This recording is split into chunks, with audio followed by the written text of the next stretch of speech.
Good evening. कैसे हैं आप लोग? जैसा कि उम्मीद करते हैं आप सभी लोग अच्छे होंगे। तो स्वागत है आपका स्टडी विद कुलगुरु में। तो जैसा कि पिछले क्लास में आप लोगों ने देखा कि कैसे देसी रियासत जो मिलना नहीं चाह रहे थे भारत में, उनको किस प्रक्रिया के तहत मिलाया गया, आप सब लोग जो है समझ गए होंगे अच्छे से। मैंने बताया था कि 552 देसी रियासत थे, है ना। तो इसमें सब जो है 15 अगस्त 1947 तक भारत में विलय हो गए थे। मात्र 3 लोग जो है, 3 देसी रियासतें जो हैं, उसमें एक सबसे बड़ा रियासत था हैदराबाद का, है ना। फिर जूनागढ़ रियासत और जम्मू कश्मीर, ये तीनों जो है भारत के साथ मिलना नहीं चाह रहे थे। ये तीनों स्वतंत्र अवस्था में रहना चाह रहे थे। फिर आपने देखा कि कौन कौन सी घटनाएं घटी और ये तीनों जो है भारत के अंग बन गए। ठीक है, चलिए अब हम लोग आगे बढ़ते हैं। मैंने बताया था आप लोगों को कि जब देसी रियासतों को विलय हो गया तो कैसे राज्य स्थापित किए गए, मतलब राज्यों का निर्माण कैसे किया गया। जो वर्तमान में दिख रहा होगा आपको कि 28 राज्य हैं, है ना, और केंद्र शासित प्रदेश हैं बहुत सारे। तो कैसे ये वर्तमान का जो प्रदेश रहा है, इसके पहले कैसा व्यवस्था था और अब ये कैसे हो गया है, इसके बीच की कहानी को हम लोग देखने वाले हैं। ठीक है, तो आज से हम लोग का शुरू होगा राज्यों के पुनर्गठन। टॉपिक का नाम आएगा राज्यों का पुनर्गठन, या हम कह सकते हैं कि राज्यों का निर्माण कैसे हुआ, उसे हम लोग देखने वाले हैं। ठीक है, तो चलिए चलते हैं अपने विषय वस्तु की तरफ। ठीक है, चलिए देखते हैं इसमें राज्यों के पुनर्गठन को लेकर के। ठीक है ना, भारत में राज्यों का निर्माण कैसे हुआ, ये टॉपिक शुरू हो गया जो है। ब्रिटिश प्रांत जो है उस समय टोटल जो है कितने थे? 9 थे। ठीक है, और देसी रियासत में आप लोग को बता चुका हूं कि टोटल देसी रियासत कितने थे? 552। देसी रियासतों की जो संख्या थी वो 552 थी, और ब्रिटिश प्रांत जो थे उनकी संख्या थी टोटल 9। ब्रिटिश प्रांत का मतलब ये हुआ कि यहाँ पर कोई राजा नहीं था। डायरेक्ट अंग्रेज लोग जो है भारत में, भारत का वो प्रांत, भारत का वो क्षेत्र जहाँ पे डायरेक्ट अंग्रेज यानी डायरेक्ट ब्रिटिश शासन कर रहे थे, उसे जो है ब्रिटिश प्रांत बोला गया। और जहाँ पे राजा अभी जिंदा थे या राजा के अनुसार शासन चल रहा था, बस इनकी रक्षा की जिम्मेदारी ब्रिटिशों के हाथ में थी, बाकी शासन प्रशासन ये रियासत खुद का देख रहे थे। इनकी संख्या थी 552, बता चुके हैं आप लोगों को। ठीक है, इन्हीं 552 में से मैं आप लोगों को बताया था कि 549 जो है ना, 549 देसी रियासत जो है क्या हो गया था कि भारत में आसानी से मिल गए थे। और इसी में 3 देसी रियासत जो थे, ये तीनों देसी रियासत कौन से थे? तो जूनागढ़, हैदराबाद और जम्मू कश्मीर। ठीक है, ये तीनों जो है नहीं मिल रहे थे, तो इसको भी हम लोगों ने देखा कि जूनागढ़ को कैसे मिलाया गया। आप लोग देखे होंगे किसके लिए जनमत संग्रह कराया गया था। ठीक है, और मैं बताया था कि जनमत संग्रह में 99% वोट किसको मिला? जनता ने क्या कहा? 99% जनता ने कहा कि जो है अपने मत से जो है कहा उन्होंने कि हम जो है भारत के साथ रहना चाहते हैं। ठीक है, हैदराबाद को आप लोग देख ही लिए कि कैसे पुलिस जो है जाकर मिलवाई, सैन्य कार्रवाई की गई, और उस सैन्य कार्रवाई को जो है बोला गया था क्या? ऑपरेशन पोलो। फिर जम्मू कश्मीर को आप लोग देखे कैसे विलय पत्र पे साइन करवा करके, है ना, राजा हरि सिंह के जो प्रधानमंत्री थे मेहर चंद आए और विलय पत्र पर हस्ताक्षर किए, जिससे जो है जम्मू कश्मीर भारत का एक अभिन्न अंग बन गया, एक हिस्सा बन गया, और भारत जो है यहाँ पे हरि सिंह को सहायता किया और जम्मू कश्मीर क्या हो गया? उसी समय से भारत का हो गया। ठीक है, ये सारा कॉन्सेप्ट था। अब हम लोग देखते हैं कि जब भारत का मूल संविधान लिखा गया, है ना, तो आज जैसे आप लोग देख रहे हैं, कहते हैं कि 28 राज्य है, ये 9 केंद्र शासित प्रदेश हैं, पहले 7 था, है ना। मतलब इस तरह से आप आज के डेट में कैटेगरी बांटे हुए हैं कि राज्य और केंद्र शासित प्रदेश, राज्य या संघ शासित प्रदेश। तो उस समय जब मूल संविधान लिखा गया था, तो उस समय कैसी कैटेगरी बांटी गई थी? क्या जैसे अभी दिख रहा है 2 राज्यों की श्रेणी, एक राज्य की और एक संघ शासित प्रदेश की, केंद्र शासित प्रदेश की, क्या उस समय भी मूल संविधान में ऐसा ही था? अब इस पर हम लोग बात करेंगे। ठीक है, ये सारी चीजें आप लोग को पहले भी पढ़ा दिया गया है, थोड़ा सा रिवीजन भी हो गया। अब हम लोग आगे देखते हैं कि कैसे मूल संविधान में राज्यों की क्या स्थिति थी, और फिर वो स्थिति कैसे बदलते बदलते अब वर्तमान में कैसी हो गई है। तब तक किसका स्क्रीनशॉट ले लीजिए, एक जगह रहेगा इन्फॉर्मेशन, तो याद करने में सही रहेगा। तब तक हम आगे बढ़ते हैं और देखते हैं आगे का क्या होगा। ठीक है, दिख रहा होगा आपके सामने। तो जब मूल संविधान लिखा जा गया था भारत का, तो मूल संविधान में ऐसे ही राज्यों की क्या की गई थी, श्रेणी बनाई गई थी। क्या क्या, भाग ए, भाग बी, भाग सी और भाग डी। किसी किसी बुक में भाग यहाँ पे क लिख दे, क ख ग घ, उससे कोई मतलब नहीं है। बस इतना जानना है कि 4 श्रेणियों में जो है बटा हुआ था हमारा राज्य, ठीक है, मूल संविधान में। ठीक है, तो भाग ए में किन को रखा गया था, तो भाग ए में उन्हें रखा गया था जो भारत शासन अधिनियम, भारत शासन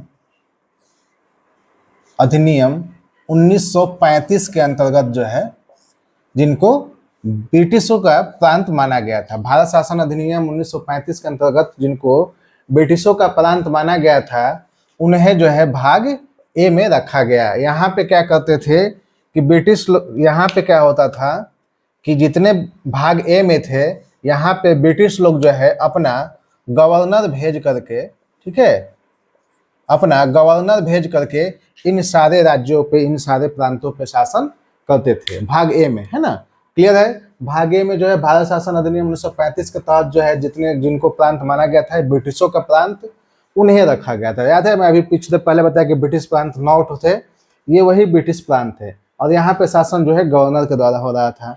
भाग बी में जो है उन्हें रखा गया था, ठीक है, जो बड़े स्तर पे, मतलब बड़े देशी रियासत थे, बड़े देशी रियासत थे।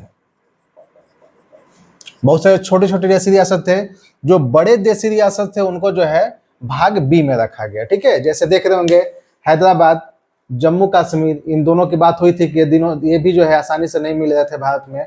फिर मध्य भारत, मैसूर, पटियाला, राजस्थान, सौराष्ट्र, है ना, त्रावणकोर, विंध्य, इस तरह से पहले राज्यों के नाम थे। आज के डेट में देखिएगा तो सब कोई पटियाला नाम से कोई राज्य नहीं मिलेगा, सौराष्ट्र से कोई राज्य नहीं मिलेगा, त्रावणकोर नाम से कोई राज्य नहीं मिलने वाला है। फिर यहाँ पे ब्रिटिश वाले में भी देख लीजिए, चाहे भाग ए में भी देख लीजिए, तो बम्बई नाम से कोई राज्य नहीं, भले महाराष्ट्र नाम से है और बम्बई जो है उसकी मुंबई राजधानी है। फिर आपका उड़ीसा है, पंजाब है, संयुक्त प्रांत नाम से कोई राज्य वर्तमान में नहीं है। ये वही संयुक्त प्रांत है जिसे वर्तमान में उत्तर प्रदेश कहा जा रहा है। ठीक है, ये वही संयुक्त प्रांत है। भाग बी आप देख लिए कि बड़े स्तर के जो देशी रियासत थे उनको रखा गया था। भाग सी में हम लोग देखते हैं, भाग सी में जो है छोटे रियासत रखे गए थे, छोटे रियासत रखे गए थे भाग सी में। और भाग डी में जो है आपके भारत द्वारा जो भी अर्जित किया गया क्षेत्र था, जीता गया क्षेत्र था, उनको जो है कहाँ रखा गया था, तो भाग डी में रखा गया था। ठीक है, अब हुआ क्या कि जो राज्यों का ये वर्गीकरण है, ये जो 4 भागों में राज्यों को बांटा गया है, प्रांतों को बांटा गया है, ये जो है जनता को पसंद नहीं आ रहा था। तो राज्य ये जो इस तरह के राज्य के बंटवारा जो है जनता को पसंद नहीं आ रहा था, तो राज्य के जो लोग हैं, राज्य की जो जनता है, बार बार इस बंटवारे को, इस वर्गीकरण को बार बार क्या कर रही थी, विरोध कर रही थी कि इस तरह का वर्गीकरण जो है सही नहीं है। तो अब मूल संविधान में तो इसे लिख दिया गया था, तो आखिर आगे जो है जनता के विरोध करने पर क्या किया जाएगा वो हम लोग देखते हैं। ठीक है, तो आगे क्या किया जाएगा, थोड़ा सा इसका स्क्रीनशॉट ले लीजिए। यहाँ से क्वेश्चन डायरेक्ट नहीं पूछने वाला है, लेकिन एक दिमाग में इमेज बनेगा कि हाँ, मूल संविधान में जो है इस तरह से राज्यों का बंटवारा हुआ था। कॉपी पे नोट भी करेंगे तो कर लीजिए, हो सकता है आपके बहुत कीमती समय इसमें नोट करने में 5 मिनट लगे, इसे नोट कर लीजिएगा, स्क्रीनशॉट अभी ले लीजिए। तो हम आगे बताते हैं कि जो है जनता जब विरोध करी तो क्या किया गया। ये आगे देखते हैं कि मूल संविधान में जो संविधान लिखा गया था, मूल संविधान में जो राज्यों की श्रेणी दी गई थी, जो राज्यों की श्रेणी थी, है ना, मैंने अभी बताया कि भाग ए, बी, सी, डी, इस श्रेणी से क्या थी कि जनता जो है नाखुश थी। जनता जो है क्या थी, खुश नहीं थी। जनता को इस तरह का राज्यों का बंटवारा, राज्यों का वर्गीकरण सही नहीं लग रहा था। ठीक है, तो जनता ने क्या किया, इस चीज का विरोध किया। विशेष करके हम लोग देखें अगर, विशेष करके तो दक्षिण भारत है ना, विशेष करके दक्षिण भारत हो जाएगा आपके, भारत के नक्शे में आप लोग देखिएगा, ठीक है, इधर वाला हिस्सा जो है क्या है, ये दक्षिण भारत है और इधर उत्तर भारत। तो विशेष करके दक्षिण भारत के लोग जो है क्या कर रहे थे कि विरोध कर रहे थे और कह रहे थे कि जो राज्यों का वर्गीकरण हो, राज्यों का जो बंटवारा हो, राज्यों का जो वर्गीकरण हो प्रांतों का, वो जो है भाषा के आधार पे हो, भाषा के आधार पे हो। मतलब जनता का समूह बना हुआ था, अलग अलग समूहों का मांग था, कोई कह रहा था भाषा के आधार पे हो, कोई कह रहा था, मतलब सबका अपना अपना अलग अलग मांग था। इन सब समस्याओं के निपटने के लिए जो है सरकार जो है क्या करी, सरकार समिति बनाना शुरू करी, ठीक है। तो पहली बार जो है समिति या आयोग की स्थापना किया सरकार ने, जिसका नाम है धर आयोग, ठीक है, धर आयोग। तो चलिए अब हम लोग देखते हैं कि धर आयोग को जब काम सौंपा गया और कब धर आयोग लाया गया, इसके बारे में हम लोग आगे देखते हैं, ठीक है। तो धर आयोग जो है, इसके बाद और भी बहुत सारे आयोग आएंगे, पूरा अच्छे से पढ़ने वाले हैं हम लोग, तो इसका भी स्क्रीनशॉट लीजिए, तब हम जो है धर आयोग को लेकर के अच्छे से बात करने वाले हैं, ठीक है। ठीक है, तो धर आयोग लाया गया किस लिए? तो राज्यों के पुनर्गठन के लिए, राज्यों के निर्माण के लिए। धर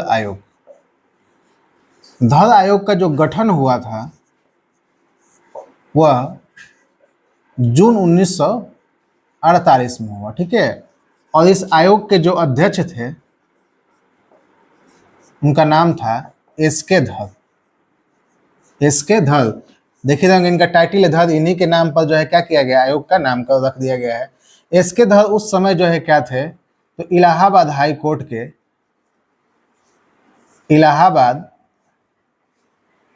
कोर्ट के जज थे, न्यायाधीश थे, ठीक है। और इन्होंने क्या किया, जब इनके अध्यक्षता में इस आयोग का गठन किया गया तो इन्होंने रिपोर्ट जारी किया,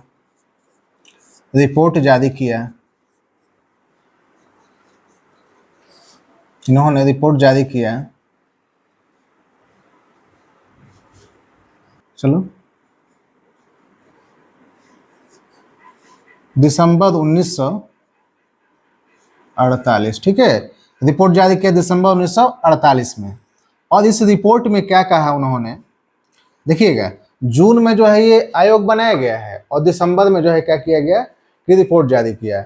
एस.के. धर के जो आयोग, एस.के. धर समिति के जो रिपोर्ट थे, इसमें क्या कहा गया कि राज्यों का बंटवारा जो होगा वो भाषा के आधार पर करना उचित नहीं है, ठीक है। इन्होंने क्या उपाय सुझाया कि प्रशासनिक सुविधा के लिए मतलब कि प्रशासन करने में असुविधा ना हो, ठीक है, उस चीज को देखते हुए जो है राज्यों का बंटवारा हो तो सही है। लेकिन अगर कहा जाए कि नहीं, भाषा के आधार पर राज्यों को बंटवारा किया जाएगा अगर, तो ऐसे भी भारत में बहुत सारी भाषाएं हैं और फिर से जो है हमारा देश कई सारे टुकड़ों में बंट जाएगा और भारत की एकता अखंडता को खतरा बना रहेगा। तो इन्होंने क्या उपाय सुझाया कि प्रशासनिक सुविधा के अनुसार राज्यों का वर्गीकरण हो, यह उचित रहेगा, ठीक है। इन्होंने इसे अपनाया, ठीक है। अब क्या हुआ कि इससे भी समस्या जो है सॉल्व नहीं हुआ, फिर एक नए आयोग की स्थापना की जाएगी। तब तक से इसका स्क्रीनशॉट ले लीजिए, और ये फैक्ट बार बार एग्जाम में पूछा हुआ है। तो हम चलते हैं अगले आयोग की तरफ कि अगले आयोग जो है गठन किया गया, तो अगला आयोग क्या अपना रिपोर्ट जारी करेगा उसको हम लोग देखते हैं। जेवीपी समिति, इसका गठन कब हुआ ये देखते हैं। तो बताया मैंने कि एस.के. धर समिति ने अपना रिपोर्ट जारी किया जो है दिसंबर 1948 में, ठीक है। तो ये जो है जस्ट जो है उसी समय दिसंबर 1948 में इसका क्या कर दिया गया, गठन कर दिया गया, क्योंकि एस.के. धर समिति ने जो उपाय सुझाया था उससे समस्या सॉल्व नहीं हुआ। इसके जो सदस्य थे उनके हम लोग बात कर लेते हैं, ये पूछता जरूर है, ठीक है।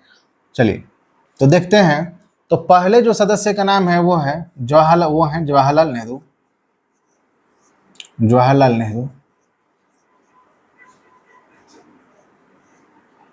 नेहरू। दूसरे जो सदस्य हैं उनका नाम देखते हैं। दूसरे जो सदस्य थे वो थे सरदार पटेल, सरदार पटेल, और तीसरे सदस्य थे पट्टाभी,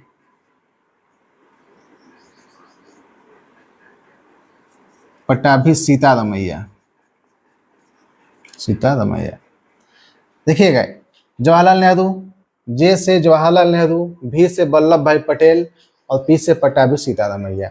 मतलब इन तीनों लोगों के, ठीक है, इन तीनों लोगों के अल्फाबेट का पहले अक्षर से को लेकर के समिति का नाम रखा गया। अब ये समिति भी क्या करेगी, अपना रिपोर्ट जारी करेगी, रिपोर्ट जारी करेगी। काम सौंपा गया है क्या, आप लोग याद रखिए बार बार कि राज्यों के पुनर्गठन को लेकर के, राज्यों के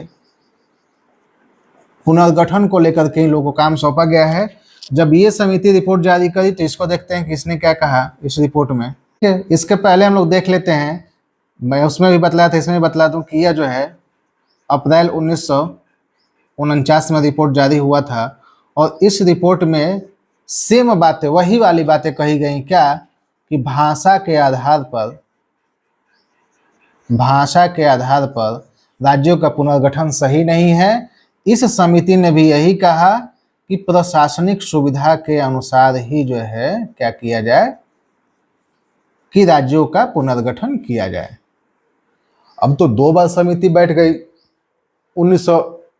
जून 1948 में एक बैठी थी, फिर दोबारा जो है एक समिति बैठ गई, है ना। तो अब जो है दोनों समितियों का एक रिपोर्ट, और जनता हाहाकार मचाई हुई दक्षिण भारत के राज्यों का बंटवारा थोड़ा सा अलग तरीके से हो, है ना। तो उस चीज से निपटने के लिए अब ये समितियां काम कर नहीं पा रही थी।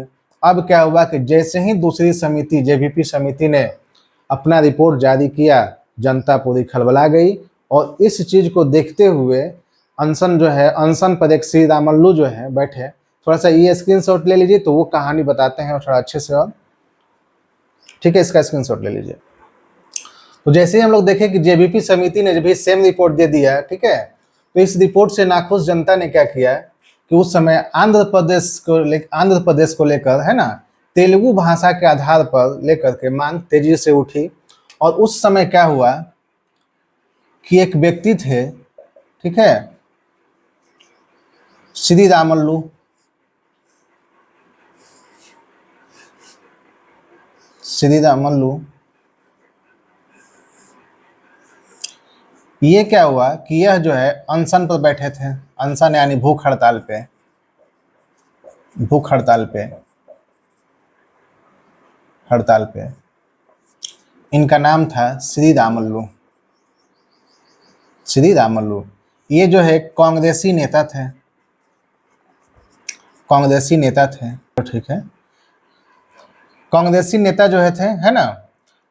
अब जो है ये 56 दिन जो है भूख हड़ताल पे रहे, और 56 दिन के बाद जो है इनकी क्या हो गई, मृत्यु हो गई। अब बताइए ये जो है क्यों भूख हड़ताल पे बैठे हुए थे, तो राज्यों के पुनर्गठन को लेकर के, है ना, कि राज्यों का पुनर्गठन जो हो भाषा के आधार पर हो, और तेलुगु भाषा के आधार पर आंध्र प्रदेश की मांग हो रही थी। अब हो गई इनकी मृत्यु।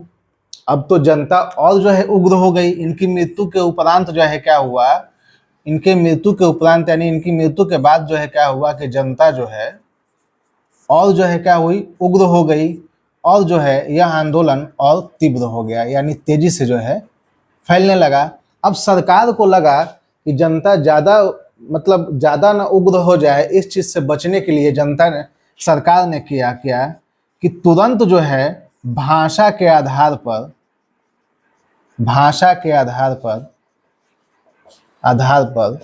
आंध्र प्रदेश राज्य का गठन कर दिया। आंध्र प्रदेश राज्य का गठन कर दिया, राज्य का गठन कर दिया, ठीक है, गठन कर दिया। यह गठन जो हुआ था 1 अक्टूबर 1953 को। और एग्जाम में कई बार पूछा हुआ है कि भाषा के आधार पर अलग होने वाला पहला राज्य कौन सा है, तो वो है आंध्र प्रदेश, है ना। तो हम लोगों ने क्या देखा कि राज्यों के पुनर्गठन के लिए, है ना, क्या कि जो है सरकार ने पहले एसके धर समिति बनाई, एस के धर की अध्यक्षता में एक समिति बनाई गई और उस समिति ने भी रिपोर्ट जारी क्या किया कि भाषा के आधार पर राज्यों का पुनर्गठन उचित नहीं है। ठीक है, उसने भी प्रशासनिक कार्यकुशलता को वरीयता दिया। फिर दूसरी समिति बनाई गई जेबीपी समिति, उसने भी सेम रिपोर्ट में अपनी वही बातें दे दी। अब जनता जो है पगलाई और जनता उग्र हुई और उस समय देख रहे होंगे आप लोग कि सीवी रामल्लू जो है भूख हड़ताल पर बैठे हुए थे इसी काम के लिए और भूख हड़ताल पर रहे 56 दिन के बाद इनकी मृत्यु हो गई। और मृत्यु के बाद जनता कैसे और उग्र रूप ली और इस चीज से निपटने के लिए सरकार ने क्या किया कि तुरंत जो है कि जनता शांत हो जाए, इस चीज के लिए उन्होंने भाषा के आधार पर जो राज्यों की मांग हो रही थी तुरंत सरकार ने क्या किया, इस मांग को जो है मान लिया और आंध्र प्रदेश राज्य का गठन कर दिया। अब तो जाहिर सी बात है कि समस्या यहीं खत्म नहीं हो जाएगी। जब एक राज्य का गठन भाषा के आधार पर हो गया तो अन्य भी बहुत सारे राज्य हैं, कन्नड़ है, तेलुगु है, भोजपुरी है, तो इन सब आधारों पर भी होगा कि नहीं राज्यों का बंटवारा कर दिया जाए। तो अब जो है आगे समस्या क्या आएगा अब उसके लिए देखा जाए। सरकार ने क्या किया कि अब परमानेंट चीजों से निपटने के लिए फिर एक बार समिति बनाएगी, है ना। ऐसा नहीं है, अब जैसे आंध्र प्रदेश का गठन हुआ फिर जो है भाषा के आधार पर राज्यों की मांग बढ़ेगी। अब तो और तेज बढ़ेगी ना कि फलाना का तो मिल गया हमको भी चाहिए, जब तक नहीं मिला था तब तक तो कम था, अब तो मिल गया, अब और परेशानी बढ़ गई। तो फिर से एक नई समिति सरकार बनाएगी, है ना। अब उसको हम लोग देखते हैं, तब तक किसका भी स्क्रीनशॉट ले लीजिए। अब नया जो आयोग बनेगा उसका नाम है फजल अली आयोग, फजल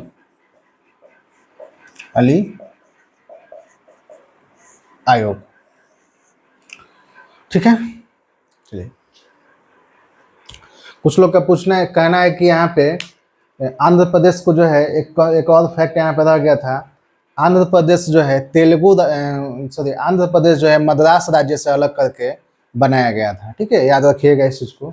चलिए अब एक नया आयोग बनाया गया फजल अली आयोग। इसका गठन जो है फजल अली आयोग का गठन जो है दिसंबर 1953 में हुआ, 53 में हुआ। इसके जो अध्यक्ष थे वो थे फजल अली और इसके अन्य सदस्य भी थे, इसके अन्य सदस्य थे के.एम. पडिक्कर और एक कुंजरू जी थे, कुंजरू जी। अब ये दोनों लोग थे। ठीक है, अब ये समिति जो है, ये आयोग जो है क्या किया, ये भी अपना रिपोर्ट जारी किया और इस रिपोर्ट को ही माना जाएगा आगे चल के। देखते हैं अब इन्होंने रिपोर्ट में क्या बोला। ठीक है, इन्होंने बोला अब समिति जो है रिपोर्ट जारी की, इसमें जो है पहला उन्होंने क्या दिया सुझाव कि ठीक है, इन्होंने मान लिया कि भाषा के आधार पर राज्यों का पुनर्गठन किया जाएगा। ठीक है, इस बात को इन्होंने मान लिया, लेकिन इन्होंने क्या किया, इसी में तर्क दिया कि भाषा के आधार पर राज्यों का पुनर्गठन कर लिया जाए। ठीक है, उन्होंने सही माना, लेकिन इन्होंने कहा क्या कि एक भाषा एक राज्य, ठीक है, एक भाषा एक राज्य के सिद्धांत को इन्होंने क्या किया कि अस्वीकार किया। कहा इन्होंने कि कभी भी जो है एक भाषा एक, यानी कि किसी भी क्षेत्र में, जैसे मान लीजिए ऐसा ना हो कि तेलुगु बोलने वाले हैं, है ना, तो वो तेलुगु वाले के एक अलग राज्य बन जाए। मान लीजिए कि हो सकता है तेलुगु बोलने वालों की संख्या जो है, तेलुगु बोलने वालों की संख्या हो सकता है जो है 5000 हो और कन्नड़ बोलने वाले हो सकते हैं 10 लोग हों। तो अब भाषा के आधार पर हम लोग बांटने लगेंगे तब तो गड़बड़ हो जाएगा। कई सारे राज्य जो है हो सकता है एकदम छोटे से छोटे राज्य हो और बहुत से राज्य बड़े बड़े राज्य हो जाएंगे। इस तरह से बंटवारा भी उचित नहीं है। तो उन्होंने कहा कि भाषा के आधार पर जो है राज्यों का बंटवारा ठीक है होगा, राज्यों का पुनर्गठन होगा, लेकिन एक भाषा एक राज्य के सिद्धांत पर नहीं होगा। इसका मतलब यह हुआ कि जिस क्षेत्र में कोई भाषा जो बहुत बड़े स्तर पे है ना, बहुसंख्यक जनता के द्वारा बोली जा रही हो, उस भाषा के आधार पर क्या किया जाएगा, राज्यों का गठन किया जाएगा, लेकिन एक भाषा एक राज्य के सिद्धांत को नहीं माना जाएगा। और इन्होंने भी क्या कहा कि राज्यों का पुनर्गठन जो हो वो प्रशासनिक सुविधा के अनुसार हो, प्रशासनिक सुविधा के अनुसार हो, तो वही जो है उचित है। ठीक है, अब यहाँ पे देखिए कितना बढ़िया से जो है भाषा के आधार पर भी मान लिया और प्रशासनिक सुविधा के अनुसार भी इन्होंने क्या किया, मान लिया। और यहाँ पे ये भी क्लियर कर दिया कि एक भाषा एक राज्य के सिद्धांत को नहीं अपनाया जाएगा। ठीक है, यानी कि हो सकता है भाषा के आधार पर, जैसे आंध्र प्रदेश हुआ अलग तेलुगु भाषा के आधार पर, तो उस आंध्र प्रदेश में जरूरी नहीं कि सिर्फ सब लोग तेलुगु ही बोलने वाले होंगे, है ना। अभी आप लोग देखे होंगे हाल ही में आंध्र प्रदेश से भी एक राज्य अलग हुआ 2014 में, जून 2014 में तेलंगाना भाषा के आधार पर ही हुआ। तो आंध्र प्रदेश जब उस समय बना होगा तो आंध्र प्रदेश में जरूरी नहीं कि सिर्फ एक ही भाषा चल रही होगी, और भी बहुत सारी भाषाएं होंगी, लेकिन जो तेलुगु भाषा के आधार पर अलग हुआ उस समय बहुसंख्यक जनता के द्वारा वह बोली जा रही होगी, है ना। तो उन्होंने एक भाषा एक सिद्धांत को क्या किया, पूरी तरह से अस्वीकार किया और इसी को मान्य किया गया। और इसी को देखते हुए आगे चल के क्या किया गया कि राज्य पुनर्गठन अधिनियम लाया गया, और उसी राज्य पुनर्गठन अधिनियम के तहत क्या किया गया, राज्यों का गठन किया गया। ठीक है, तो लोग देखते हैं क्या लाया गया। चलिए, राज्य,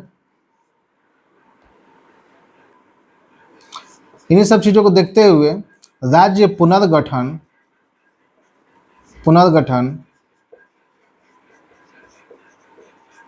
अधिनियम 1956 में लाया गया। और इस अधिनियम के तहत क्या किया गया कि जो राज्यों की श्रेणी बनी हुई थी ABCD, इन श्रेणियों को समाप्त करके, ठीक है, और जो है नए राज्य जो स्थापित किए गए टोटल वो 14 कर दिए गए। ठीक है, टोटल जो राज्य उस समय दिख रहे थे वो ABCD श्रेणी को समाप्त करके उनको 14 नए राज्यों में क्या किया गया, बांट दिया गया। ये बताएंगे, अभी हम लिखवाएंगे कि वो जो है कौन कौन 14 नए राज्य बने, और 6 संघ शासित प्रदेश बनाए गए, संघ शासित प्रदेश। अब देखिएगा ये 1956 की स्थिति है, ABCD को समाप्त कर दिया गया और दो तरह के राज्य हो गए, एक राज्य हो गए और एक केंद्र शासित प्रदेश हो गए।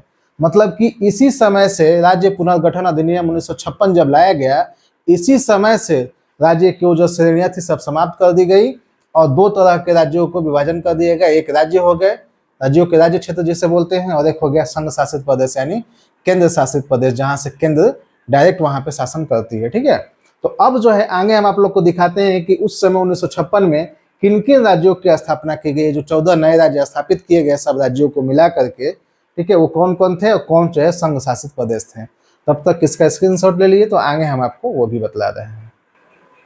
ठीक है, तो जो मैंने पिछला बताया अभी कि राज्य पुनर्गठन अधिनियम जो 1956 लाया गया, तो 1956 के अंतर्गत जो है क्या किया गया है कि नए नए जो है मतलब 14 नए राज्य बनाए गए, है ना। यहाँ पर दिख रहा होगा आप लोगों को 14 नए राज्य और यहाँ पे 6 नए केंद्र शासित प्रदेश। 14 नए राज्यों में असम था, बिहार था, बम्बई, वर्तमान में आप देखेंगे तो ये बम्बई नहीं होकर के जो है आगे चल के बम्बई जो है महाराष्ट्र और गुजरात में बढ़ जाएगा, हम आगे पढ़ाने वाले हैं। फिर आपका जम्मू कश्मीर, पंजाब, उत्तर प्रदेश, मध्य प्रदेश, केरल हो गया, मद्रास हो गया, मैसूर हो गया, उड़ीसा हो गया, पश्चिम बंगाल, राजस्थान और आंध्र प्रदेश। ये 1956 में मात्र इतने ही राज्य थे, 14 राज्य थे। अभी आप लोग देखेंगे कि वर्तमान में जो है कितने हो गए हैं, टोटल 28 राज्य हो गए, है ना। राज्यों का बंटवारा होते होते जैसे आप लोग देखे होंगे कि उत्तर प्रदेश का ही बंटवारा हो गया, उत्तर प्रदेश से उत्तराखंड बन गया, मध्य प्रदेश से छत्तीसगढ़ बन गया, बिहार से झारखंड बन गया, बम्बई खुद 2 राज्यों में बंट करके महाराष्ट्र और गुजरात हो गया। ऐसे ऐसे राज्यों का बंटवारा होते होते आज के डेट में 28 है, 29 था, लेकिन जम्मू कश्मीर वाला मुद्दा आप पढ़ेंगे तो कैसे जो है 28 हो गया, समझ जाएंगे। फिर 6 केंद्र शासित प्रदेश, जिसमें आपका दिल्ली है, हिमाचल प्रदेश है, मणिपुर है, त्रिपुरा है, अंडमान एवं निकोबार द्वीप समूह है और मिनिकॉय द्वीप समूह है ना। 6 केंद्र शासित प्रदेश थे।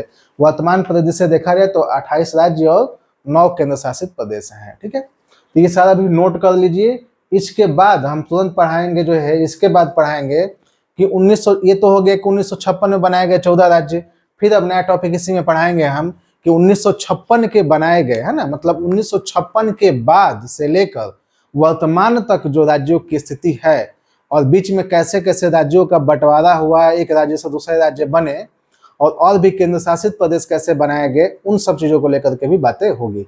तो आज के लिए इतना ही जो है, बाकी जो है नेक्स्ट क्लास में हम पढ़ाएंगे कि जो 1956 के बाद किन किन राज्यों की स्थापना हुई और कैसे जो है आज के डेट में देखा जाए तो 28 राज्य हो गए हैं, उसके बारे में हम लोग बात करेंगे। ठीक है, तब तक के लिए धन्यवाद, पढ़ते रहिए, खूब आगे बढ़िए। ठीक है।